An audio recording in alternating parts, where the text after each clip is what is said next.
Magtiyahin sa Marikina na nagtamo ng matinding pinsala sa katawan matapos pagtatagain ng kapitbahay nila.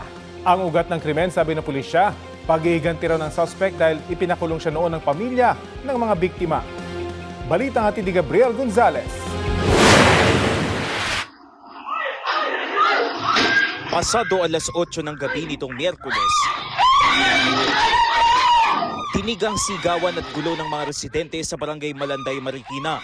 Makikita ang isang lalaking nakaputi na may hawak na itak. Nadapa siya.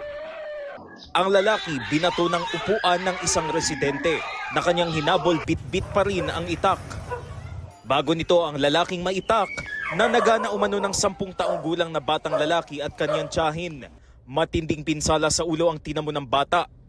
Ang tiyahin ng bata naman sa ulo at daliri ang tama ng subukang salagi ng pag-atake ng sospek. Huwebes ng gabi namataan ng mga tauhan ng barangay at ilang residente ang sospek sa Marikina River. Hinabol siya pero tumalon daw sa ilog.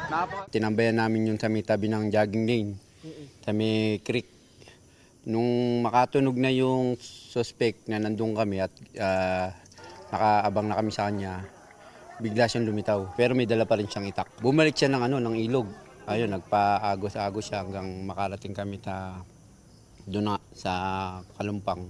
Na-corner sa pampang ng ilog na sakop ng barangay Tanyong ang lalaki. Dinala siya sa Marikina City Police Station para maproseso at mabigyan ng paunang lunas matapos pagbabatuhin ng mga residente. Sabi ng sospek sa pulisya, nagawa niya ang pananaga bilang ganti sa pamilya na nagpakulong daw sa kanya dati. So natanong po natin bakit niya po ginawa yun. At inadmit naman po niya nung nakuha natin na talagang tinaga niya sila dahil yan ay lagi daw kasi siyang pinapakulong nitong ating dalawang biktima. Wala po kaming reason kung bakit niya yung ginawa.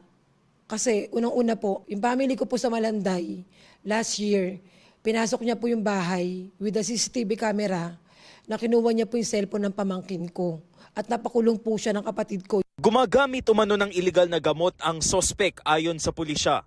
Na-involve po siya sa illegal na droga at sinasabi naman po niya na nakakagamit po siya. Sinusubukan pa naming hinga ng pahayag ang sospek na nakakulong na sa Marikina City Police Custodial Facility. Mahaharap siya sa 2 counts ng frustrated murder. Tumutulong na rin ang lokal na pamahalaan ng Marikina sa pagpapagamot ng mga biktima. Gabriel Gonzalez, nagbabalita para sa GMA News.